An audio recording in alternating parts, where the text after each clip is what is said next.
¿Qué tal? ¿Cómo están? Bienvenidos, bienvenidas una semana más y en especial en esta ocasión de forma conjunta a todos los espectadores de la 8 de León y la 8 Bierzo, que de nuevo una semana más hacemos conjuntamente nuestros programas La Tertulia y El Finandón para trasladar a la sociedad leonesa asuntos que nos interesan a nivel provincial, regional y, como no, también nacional. Enseguida vamos a mostrarles la persona que está con nosotros en esta jornada. Antes, una deferencia como cada semana para nuestros contertulios, para Roberto de Televisión León. Muy buenas noches. Muy buenas noches. También para Manuel Cachafeiro de Diario de León.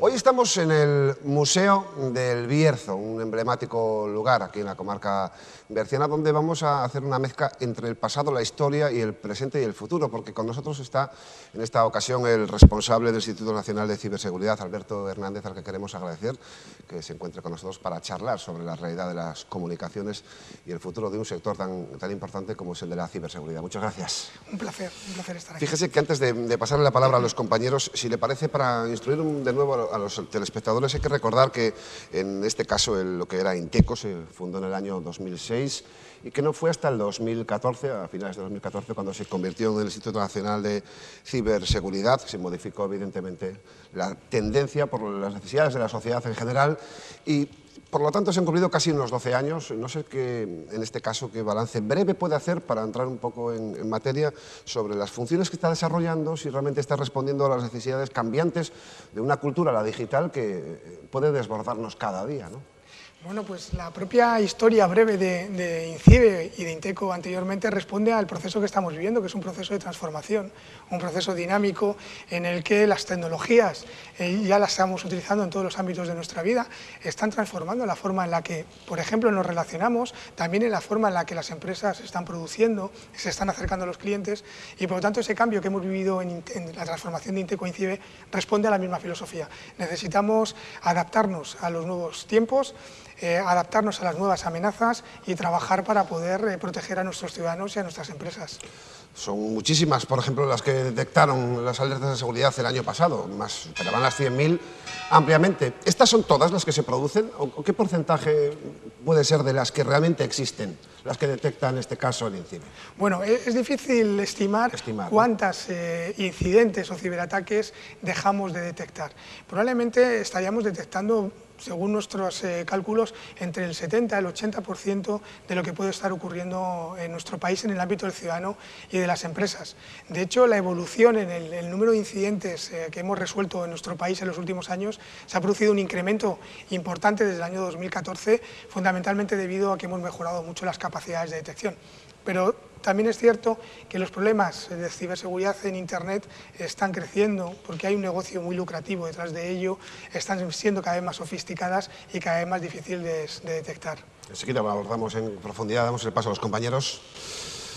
Habla de todas esas alertas detectadas o todos esos incidentes que se han podido detectar, pero a veces da la sensación, ¿no?, como en la ciberdelincuencia ocurre como en la delincuencia de toda la vida, por así decirlo, que al final no queda más remedio que ir un poco a rebufo de lo que los criminales o ciberdelincuentes van haciendo, ¿no? Al final es verdad que hay un margen que es muy difícil, ¿no?, de adelantar. No sé si hay una posibilidad de un poco adelantarse a esas cuestiones para intentar, pues eso, detener o ir reduciendo ese porcentaje de incidentes que no se pueden evitar.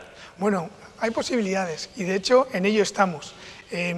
Para nosotros, a la hora de afrontar este problema, ya no es suficiente el poder detectarlo, analizar qué es lo que está ocurriendo y de dónde viene, o al menos cuál es el primer salto, el primer sitio desde donde estamos recibiendo el ataque, sino que ya estamos trabajando en analizar el comportamiento, en analizar que si otros organismos, otros países están siendo atacados, probablemente nosotros seamos a posteriori. Por lo tanto, analizamos el origen, motivaciones, el comportamiento, intereses, para intentar avanzar y estar prevenidos antes de que ocurra aquí en España.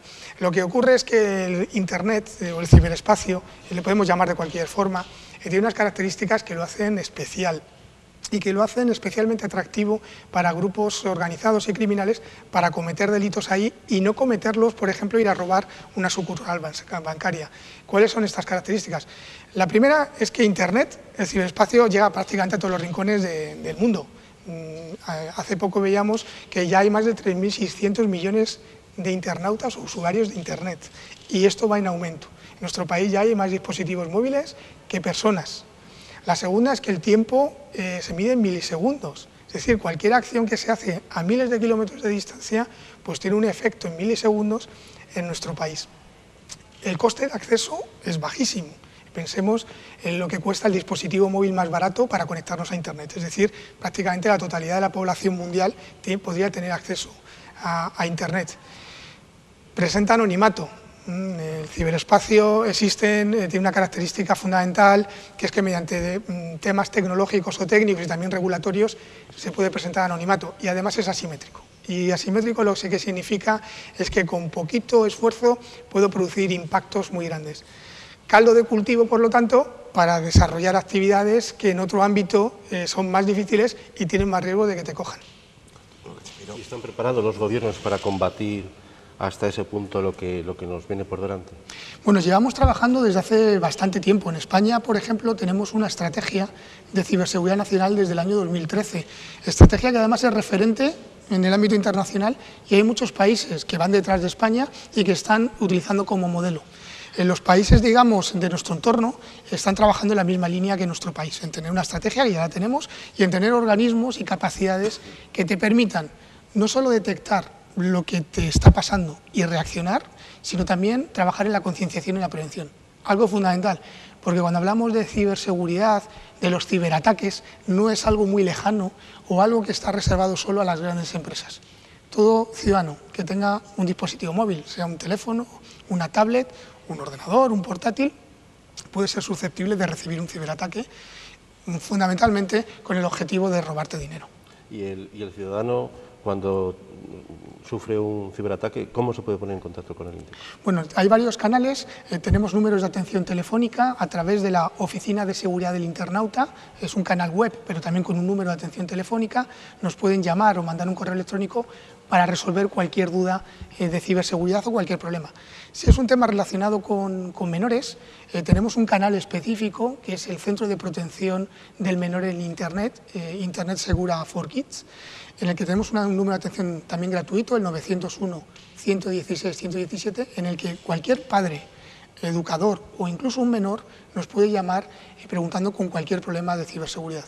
Detrás de ese teléfono, además de haber expertos en ciberseguridad, tenemos psicólogos y pedagogos, puesto que el impacto de un ciberataque, un problema de ciberseguridad en un menor, tiene otro tipo también de connotaciones o consecuencias.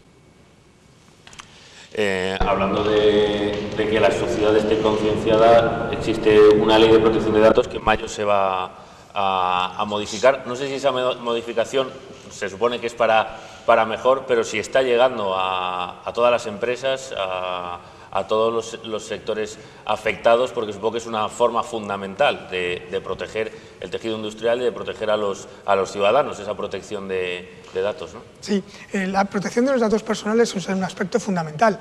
Las empresas y organismos públicos utilizan datos de carácter personal y es necesario regular su utilización y su protección. Ahora mismo tenemos una ley orgánica de protección de datos, el Reglamento General de Protección de Datos que viene de la Unión Europea se está implantando, y el ámbito regulatorio es muy importante, es decir, debemos establecer de forma obligatoria cómo se debe de proteger esa información cuando se utiliza por terceros. Por lo tanto, esta nueva normativa viene a mejorar la ciberseguridad en general y de forma muy específica el manejo de datos personales.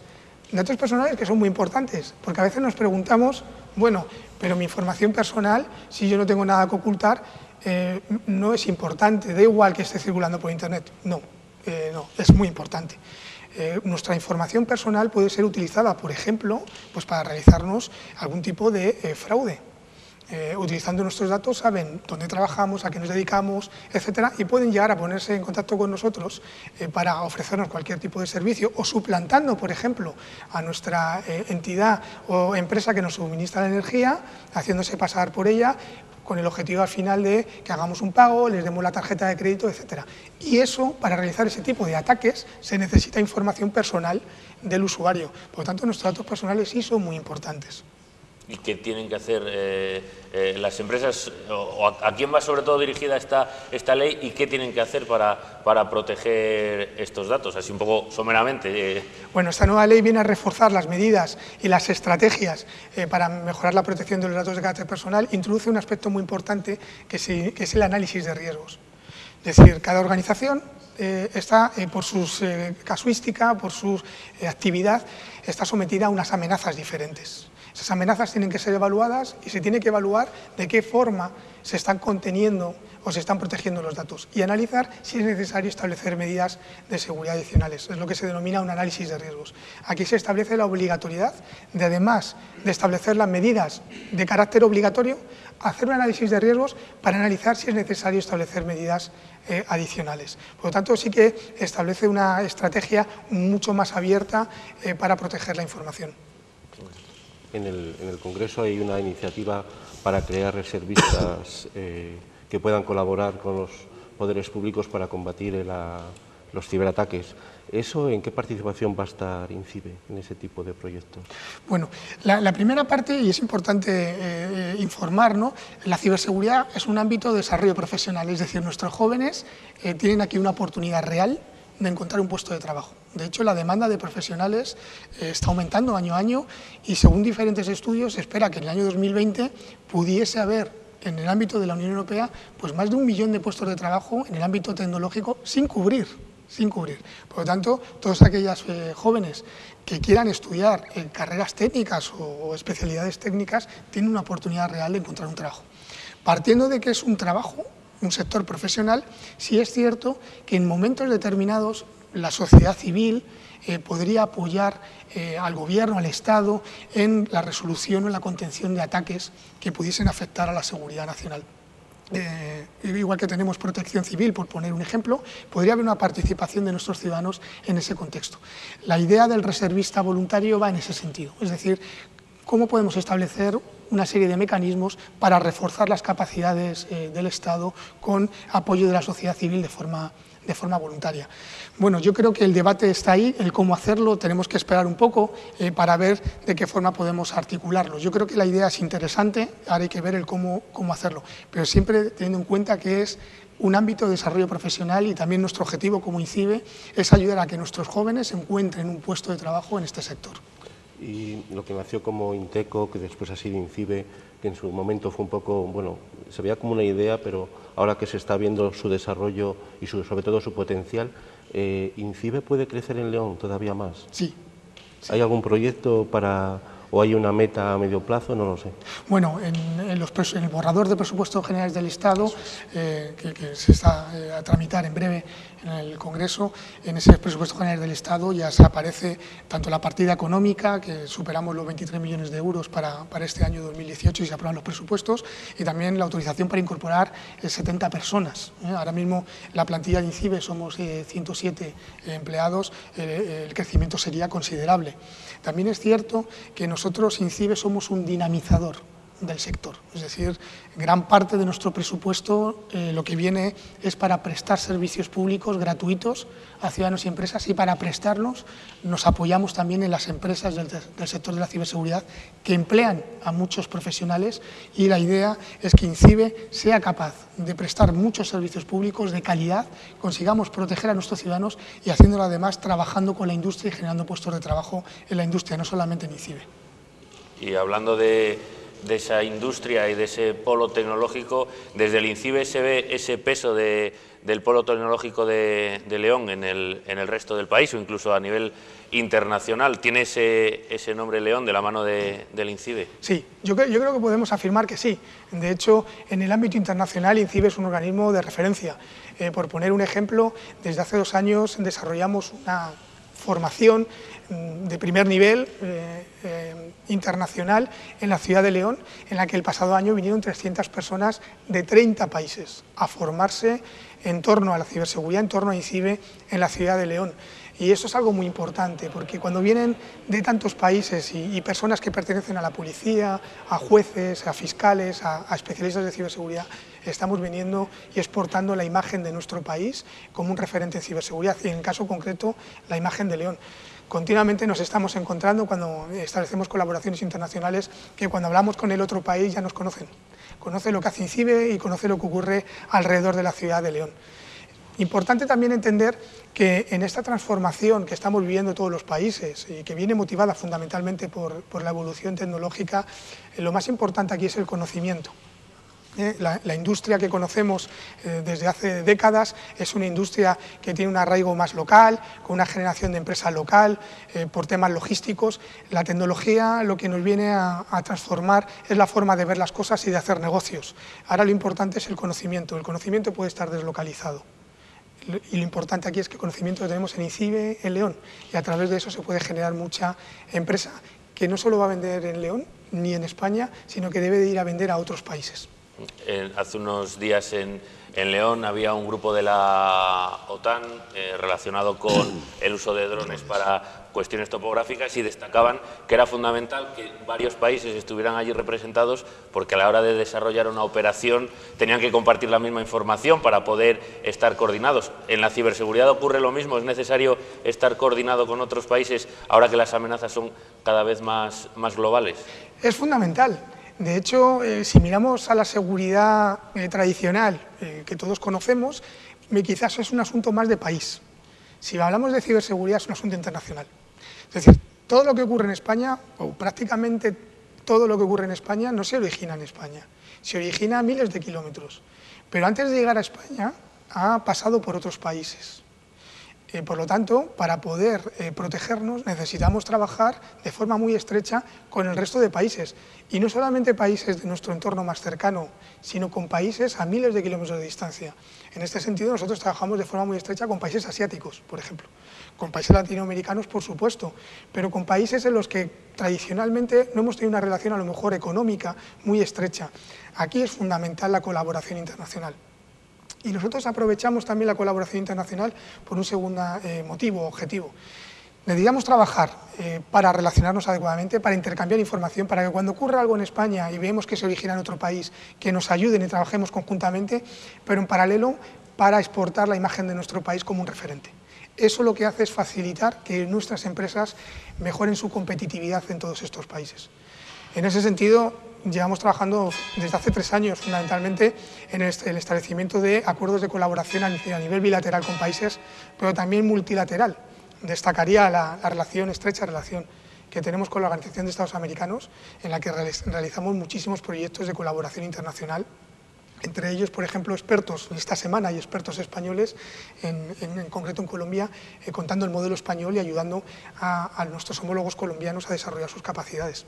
Le iba a comentar, si no me equivoco, que uno de los objetivos del INCIBE este año es ese, ir a otros países a darse a conocer, no solo que vengan, sino estar presente en otros países, ¿no? Efectivamente, y es lo que también les contamos mucho a los empresarios, no solo leoneses, sino de España. Necesitamos salir fuera. El mercado de la ciberseguridad es un mercado que crece a un ritmo muy importante, 13% a nivel mundial, que ahora mismo emplea a muchos profesionales, pero hablamos de que va a emplear a millones en el futuro, y es muy importante salir e intentar competir en otros mercados que no sea solo el español. Y por eso trabajamos en establecimiento de acuerdos bilaterales y bueno, a veces nos cuesta, ¿no? Cambiar esa filosofía de trabajar de forma más local, de una forma más pausada, a intentar abrir, intentar establecer relaciones, comprender otras culturas, otras situaciones. Nos cuesta, pero es obligatorio, yo creo, hoy en día. ¿Todos los países son amigos o también hay países que empiezan a ver en la ciberseguridad una forma de hacer nuevos frentes? No sé, caso Rusia, no lo sé, en ese sentido, ¿cómo está? Pues si nos intentáramos comparar con otros países, que a veces me lo preguntan, es complicado, porque es cierto, cada país ve la ciberseguridad de forma diferente. ¿Cómo lo ve España? Si miramos nuestra estrategia de ciberseguridad nacional, pues España ve que la ciberseguridad es un tema de seguridad nacional, es decir, debemos protegernos, debemos proteger a nuestras infraestructuras críticas, debemos proteger a nuestras empresas, debemos concienciar a nuestros ciudadanos y también lo ve como una oportunidad de desarrollo de nuestra industria, de generación de puestos de trabajo. Es como lo ve España. Hay otros países que lo ven como una oportunidad también para tener un posicionamiento geopolítico en ciertas áreas. Es decir, si yo tengo empresas muy potentes que venden ciberseguridad en otros países, evidentemente tengo una influencia económica en ese país y también política. Por lo tanto, cada país ve la ciberseguridad de forma diferente y eso lo que hace también que complica el establecimiento de regulación internacional común, porque hay diferentes. Los aspectos históricos, culturales y políticos influyen en cómo cada país entiende la ciberseguridad. A veces oímos en los propios medios de comunicación que ciertos ciberataques vienen de un país o de otro, o que ciertos grupos criminales están en un país o en otro. Bueno, cada país tiene una situación política, económica, social, histórica diferente y condiciona la forma en que aborda este tema. El último gran ataque, por lo menos que se conoció a nivel mundial, se dijo que venía de Rusia, el gobierno ruso intentó pues, desvincularse, a veces también tiende a confundirse, ¿no? Que venga de un país con que tenga que ver ese gobierno y según está el panorama internacional, supongo que también, pues mirando un poco también para nosotros, para los medios de comunicación, hay que tener un poco de cuidado, ¿no? Al hablar de estos temas. Hay que tener cuidado, sobre todo porque al final se habla mucho de esto y casi nunca se confirma. Lo que estamos viendo en los medios de comunicación son acusaciones, probablemente con mayor o menor base, probablemente, no lo sé, pero casi nunca confirmadas o demostradas. ¿Qué es lo que ocurre? Yo comentaba antes, el ciberespacio proporciona anonimato. Entonces es muy difícil demostrar que un ataque se realizó desde este sitio. Y si se demuestra que desde un sitio concreto se estaban realizando ciberataques, otra cosa es quién estaba detrás, cuál es la persona física que estaba detrás. Y otra cosa es quién le motivaba o quién le apoyaba. Por lo tanto, en la atribución que llamamos nosotros, identificar el origen de este tipo de situaciones es muy complicado, es muy complejo. Y lo que se hace uso para intentar demostrar estas cosas o justificarlas es hacer uso de otro tipo de cosas. Es decir, a quién le conviene, quién puede tener especial motivación en que esto ocurra, el impacto a quién perjudica y si le perjudica a quién beneficia. Es decir, ya se utilizan otro tipo de conceptos o de variables diferentes a las técnicas. Los que trabajamos en tecnología, como es el caso de INCIBE, nosotros al final lo que vemos es un virus, un malware, que afecta a una empresa, a un ciudadano, el primer origen, que probablemente ha pegado más saltos, e intentamos por ahí apoyar en la resolución e intentar prevenir lo que viene en el futuro. Ahora, llegar al origen real de la situación requiere otro tipo de análisis que no es tecnológico. Hemos llegado al Ecuador de la tertulia Filandón. Enseguida regresamos con el responsable de INCIBE para hablar de asuntos que les preocupan también a ustedes, que tienen que ver con las redes sociales hasta ahora.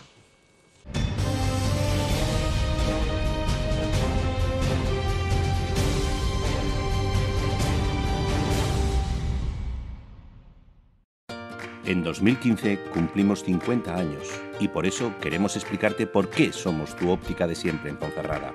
Ser de siempre no es tratarte como uno más, sino como alguien único. Es haber vivido los cambios de tu barrio y de tu ciudad, del blanco y negro al color. Es haberte visto crecer, conocerte y comprenderte. Es haberte explicado hace 3 décadas cómo unas lentes progresivas o un audífono pudieron mejorar tu salud. Ser de siempre es llevar medio siglo mirando por ti. Por eso y por mucho más, somos tu óptica de siempre en Ponferrada. Joyería Cesario Gómez en la calle Dr. Fleming 14. Relojes de todas las marcas, joyas, platería y la mayor selección en trofeos deportivos. Cesario Gómez, con la calidad de siempre.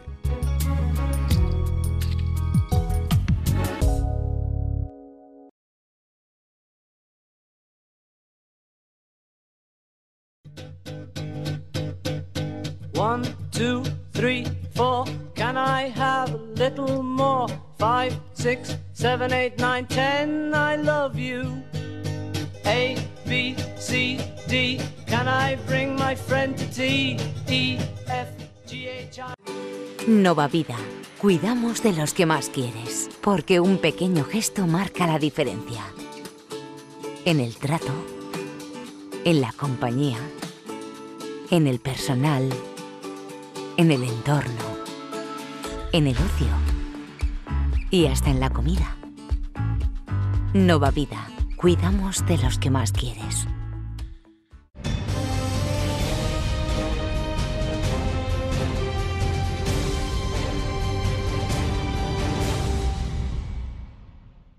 Bueno, seguimos en el flamante Museo del Bierzo en Ponferrada hablando de nuevas tecnologías, de la red de redes de la sociedad digital, y lo hacemos con el responsable del INCIBE, con Alberto Hernández. Hablábamos durante la publicidad de las fake news, de todos estos cambios tan importantes que están produciendo en la sociedad, que algunas personas o algunos colectivos están intentando determinar el sentido de los votos o el sentido de las compras de los usuarios comunes, que evidentemente solamente tienen un nivel de usuario en el mundo digital y que no conocen la astucia de estos grupos, ¿no? Ya sean, en este caso, militares, sociales, políticos, etc.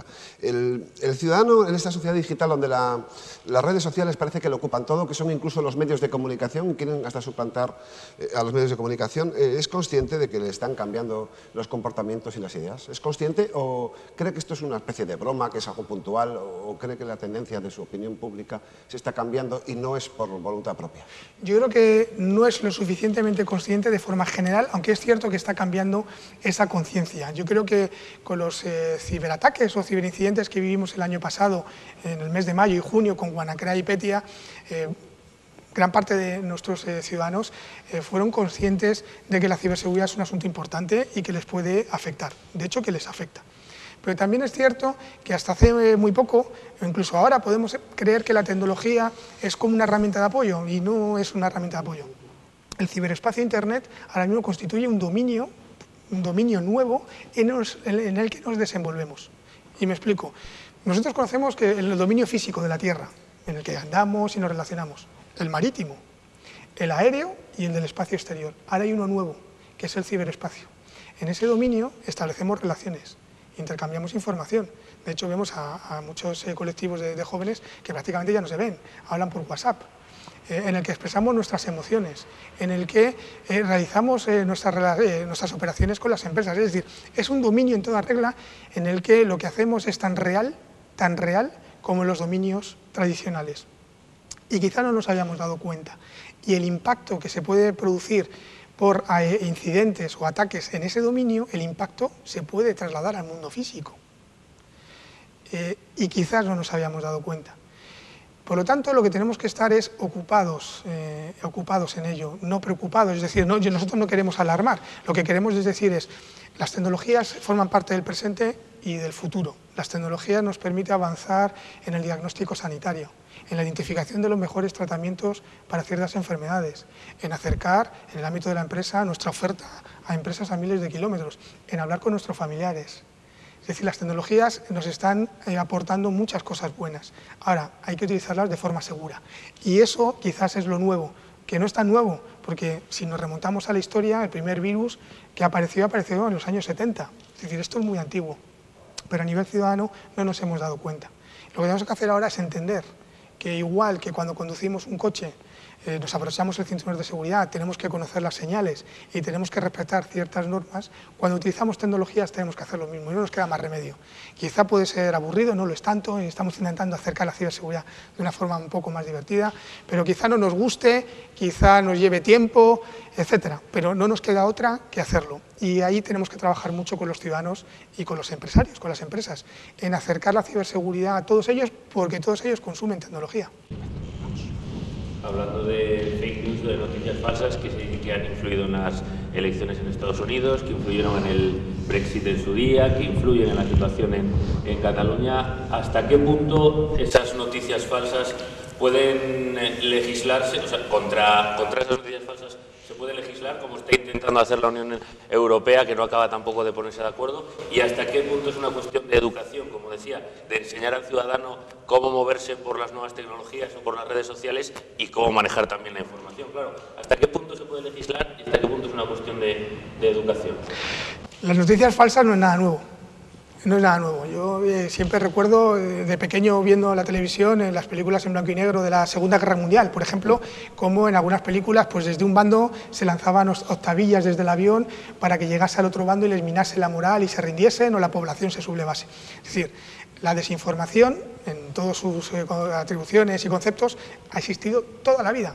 Personas o organizaciones que quieran desinformarnos o que quieran orientar nuestra opinión hacia un sentido o hacia otro, ha existido en toda la historia de la humanidad, seguirá existiendo, no es nada nuevo. Lo que sí es nuevo es Internet.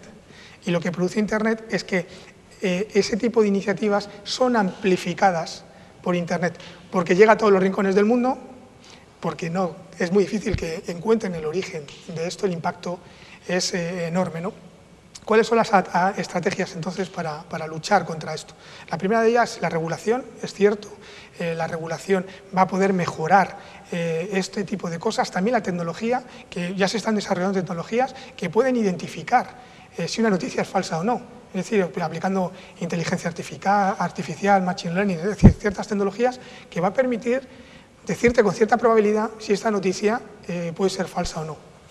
La regulatoria, la tecnológica, pero la que es fundamental es la propia concienciación del ciudadano y el juicio crítico. Es decir, tenemos que entender que, al igual que cuando estamos en la calle andando y alguien nos cuenta algo y lo ponemos en duda, cuando estamos en Internet, más todavía, porque ni siquiera sabemos el origen.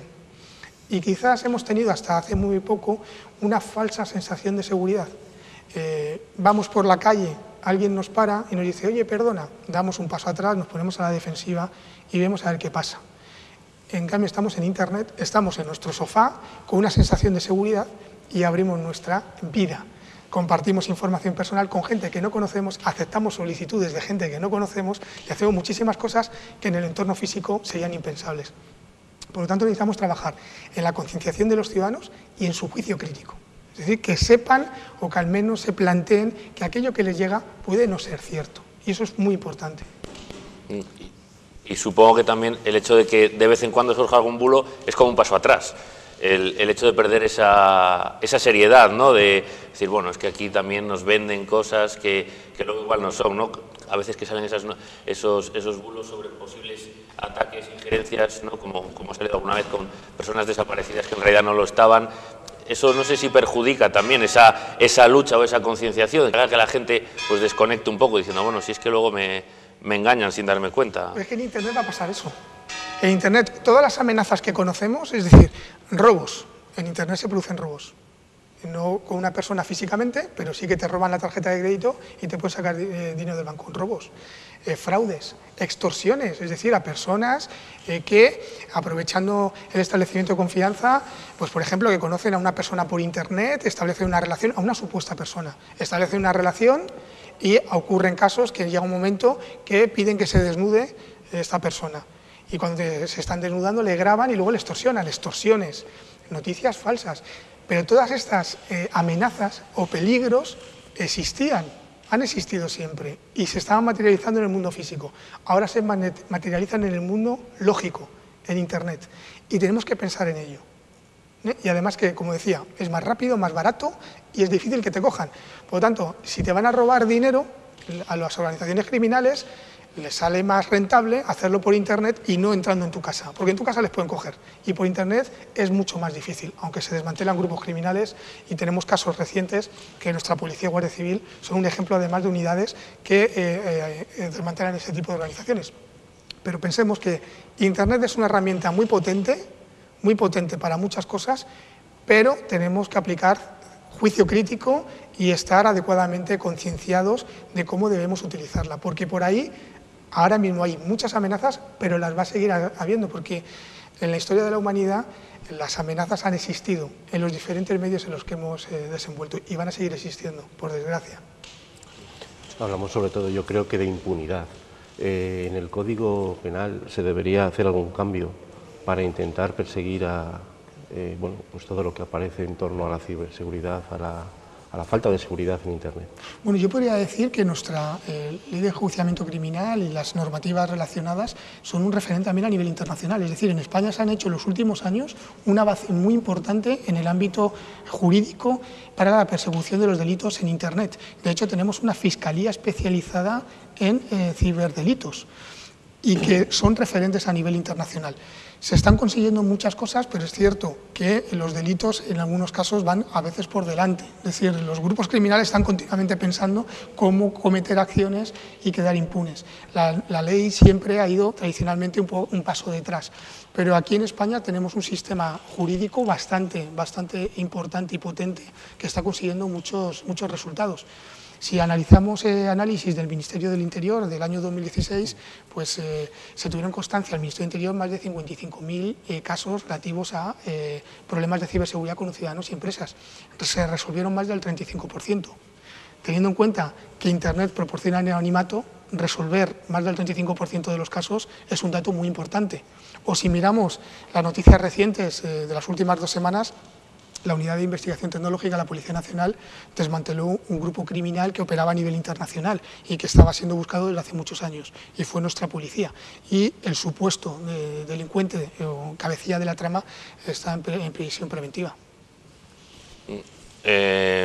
Yendo a asuntos más cercanos del día a día, delitos que también, situaciones que también por desgracia se dan en la vida real y que se trasladan también a ese mundo de las nuevas tecnologías, es por ejemplo el acoso, el ciberacoso entre menores. Se está estudiando, creo, el elevar la edad mínima para usar WhatsApp a 16 años. Supongo que esas medidas también pueden ayudar un poco a restringir, ¿no?, el hecho de que con las nuevas tecnologías, pues más o menos de lo que estamos hablando, que aumenta ese anonimato, esa velocidad, que es como un arma más, ¿no?, para caer en esos delitos tan delicados además, y cuando las víctimas pues son tan indefensas y a veces les cuesta tanto decir lo que está ocurriendo. Así es. Además, el problema de ciberacoso y otros problemas relacionados con los menores son complejos, porque en muchos casos, no en todos, en muchos casos el propio menor que está acosando o que está involucrado en algo de esto no es consciente de que lo está haciendo, porque las tecnologías le está proporcionando una herramienta que antes no se tenía. Es decir, cuando se distribuyen imágenes, pues a veces parece que es una broma y lo que se está produciendo es un acoso a una persona, a un menor, incurriéndose en un delito, y los padres, cuando son menores, pues son los responsables, ¿no? Aquí es muy importante trasladar el mensaje de que los padres tienen una responsabilidad fundamental en este ámbito. Ellos tienen que trabajar con sus hijos en concienciarles y que hagan un uso adecuado de las tecnologías, y no es complicado. Y ni tampoco es aburrido. En el Centro de Protección del Menor en Internet, en IS4K, tenemos un manual muy sencillito, muy rápido, se lee muy rápido, de cómo se debería guiar al menor en el uso de las tecnologías. Porque nosotros hemos visto, y no solo nosotros, sino también con otras asociaciones y fundaciones que trabajan en este ámbito, y con el Ministerio de Sanidad y Educación, que a partir de los 14 años ya es muy difícil controlar a tu hijo o hija, o ya es muy difícil hacerles recomendaciones y que las sigan. Muy difícil. Por lo tanto, el trabajo tiene que empezar cuando tienen 4 años. 4 años, de los 4 a los 14. Y en este documento, en este manual, que se puede descargar y se lee muy sencillo, te establece cuál debe ser tu estrategia o lo que tienes que hacer con tu hijo para irle guiando, para que cuando tenga 14 años y ya le tienes que dejar libre y tienes que ver si funciona lo que has hecho con él, pues evidentemente ver que ha funcionado. Y las estrategias son muy sencillas, pues de 4 a 6 años, 7, pues cuando vea la tecnología, pues siempre estar acompañado y que tenga un único fin, es decir, no es para matar el tiempo. Si tu hijo está aburrido, no le dejes el teléfono, no le dejes el iPad, no. Que esté contigo y con un propósito. Cuando son un poquito más mayores, ayudarle pues, para buscar temas de interés para el estudio, por ejemplo. Y hacerlo en un lugar, en el comedor, en el salón, donde están los adultos presentes.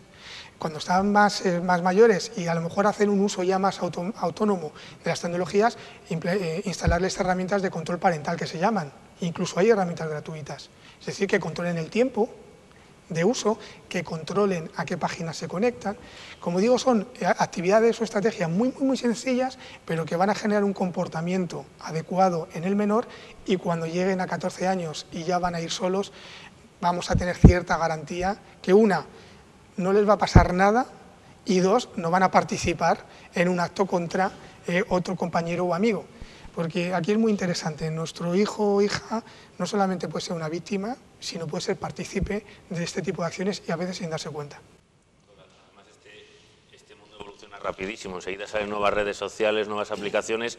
Supongo que es mejor eso, educar al niño desde el principio, que no luego intentar estar al tanto de todo para estar vigilando cada ventana que se abre, por así decirlo. Luego es imposible, es totalmente imposible. Están apareciendo continuamente nuevas redes sociales, nuevas formas de comunicarse, luego es imposible. Es mejor prevenir, trabajar en la prevención, no es aburrido, se refiere a dedicar tiempo con tu hijo, es decir, se puede hacer. Pero quizá el problema es que el padre va por detrás del hijo en cuanto al conocimiento de las tecnologías. Quizá para intentar controlarle. Es cierto, en algunos casos puede ir detrás, pero ¿Qué hacer en ese caso? Pero hay que entender que esto no es complicado. No tiene nada que ver, la ciberseguridad cuando hablamos de los hackers, o yo creo que la mayor parte de los ciudadanos cuando ha visto lo de la ciberseguridad ha visto, uy, ataques de estados, hay países detrás, hay hackers raros, chicos que se dedican a esto, que están con el ordenador. Vale, eso es una parte, pero gran parte es mucho más sencilla, es mucho más sencillo. Igual que un adulto sabe coger un teléfono móvil, meter en la agenda el nombre de un amigo y llamarle, aplicar recomendaciones de seguridad es tan sencillo, no es más complicado, hay que dedicarle un poquito de tiempo. Entonces tenemos que romper esa falsa concepción de que la ciberseguridad es para los técnicos. No, la ciberseguridad es para todos los ciudadanos. Entonces, ¿qué pueden hacer los padres? Bueno, los padres tienen que saber que los dispositivos se tienen que actualizar. Es decir, los dispositivos se generan actualizaciones, entonces cuando llega una actualización al móvil no pararla, dejar que se actualice. Y eso es muy sencillo, no hay que hacer nada más que actualizarla. Tener un antivirus, pero yo creo que eso es muy antiguo. O sea, tenemos un ordenador, antivirus. Tenemos un teléfono móvil, antivirus. Los teléfonos bajo sistema operativo Android, muchas marcas comerciales, tienen antivirus. Muchas veces preguntamos a los padres, ¿tenéis antivirus en el móvil? Y nos preguntan, ¿es que hay? Sí hay antivirus. Instalar un antivirus, actualizar, descargarse aplicaciones de los sitios oficiales. No intentar ser más listo y bajarme aplicaciones de otro sitio porque son gratis. Lo que es gratis por algo, y en muchos casos por algo malo. Entonces, siguiendo esas recomendaciones, ya estamos con un nivel de seguridad muy alto. A los niños hay que dejarles hacer, pero hay que dejarles hacer controlados. Como decía, que el niño navegue por Internet, pero delante tuya, no necesitas saber de tecnología.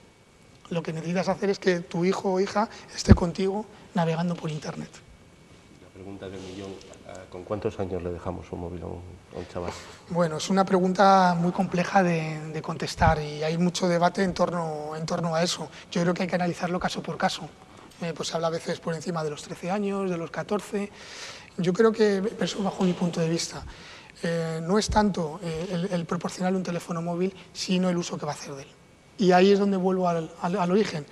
Si hemos trabajado con nuestro hijo o hija durante su infancia, probablemente cuando le demos un teléfono móvil lo va a utilizar de forma adecuada. Y además, si le hemos instalado una herramienta de control parental, muchísimo mejor. Si no sabemos cómo instalarla, si no conocemos ninguna, si no tenemos ningún tiempo, no pasa nada. Vamos a una tienda de tecnología y decimos que nos instale una herramienta.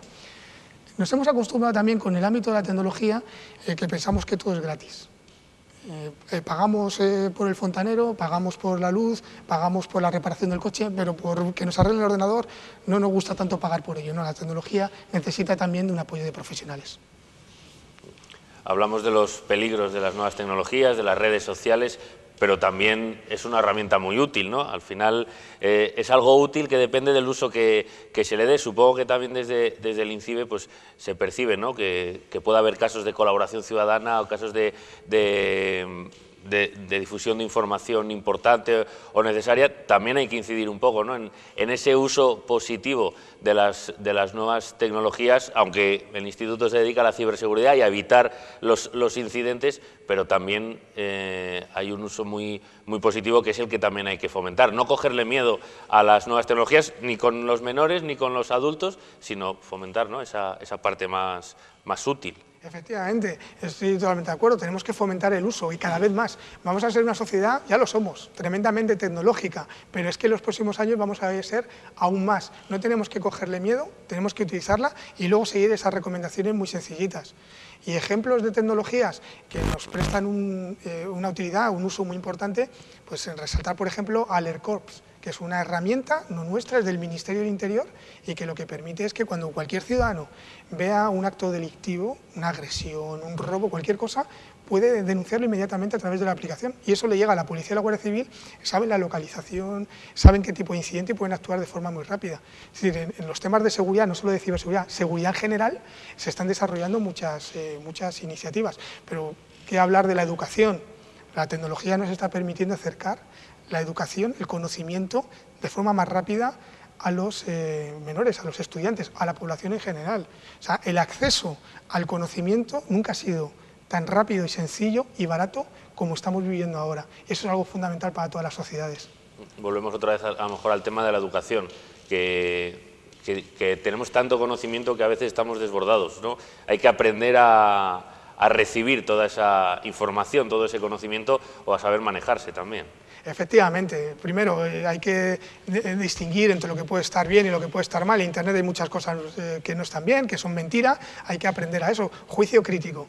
Yo creo que la base de todas las sociedades no es un tema de ciberseguridad, es la educación, el conocimiento, la preparación. Pues necesitamos trabajar en la educación de todos nuestros jóvenes y que sean jóvenes preparados, que sean jóvenes con juicio crítico y evidentemente jóvenes que son el futuro de toda nuestra sociedad. Estamos casi acabando, quedan un par de minutos. ¿Alguna recomendación que podamos hacer al espectador de la provincia de León sobre campañas que estén activas? Por ejemplo, la de la renta. Ustedes han informado que tengan mucho cuidado, que hay suplantaciones de identidad. ¿Alguna cuestión, alguna referencia que le pueda hacer recomendación para que no pueda caer en la trampa de los amigos de lo ajeno, ¿no? Sí, la primera fundamental es desconfiar de todo aquello que no espero, que no conozco, que viene de un origen desconocido. Desconfiar. Lo segundo, eso te va a evitar muchos problemas. En el caso concreto de la campaña de la creación de la renta, pues si recibo algún correo que me dice que es de la agencia tributaria o de algo relacionado, primero desconfiar y hacer un pequeño análisis. Analizar cuál es el origen del correo y luego pensar qué es lo que me está pidiendo. Pues sería muy raro que me pidiesen mi tarjeta de crédito, que me pidiesen una transferencia, que me pidiesen datos de carácter personal. Porque si necesita algo la agencia tributaria, para eso está su página web a la que me puedo conectar. Entonces, siempre desconfiar y hacer un pequeño chequeo de si aquello tiene sentido o no tiene sentido. En caso de duda, contactar con la agencia tributaria, en caso de duda de cualquier tema relacionado con la campaña de la declaración de la renta, pero si no con INCIBE. Cualquier desconfianza que tengamos en un tema de ciberseguridad pueden contactar con nosotros y nosotros se lo aclaramos. Bueno, pues ahí queda esa recomendación de Alberto Hernández, el responsable de INCIBE. Gracias por estar con nosotros. Un placer, mucho gusto. Gracias, Manu Cachafeiro, gracias, Roberto Núñez. Y a ustedes, a los telespectadores de la 8 León y la 8 Bierzo, emplazarles para una próxima cita dentro ya de 7 días.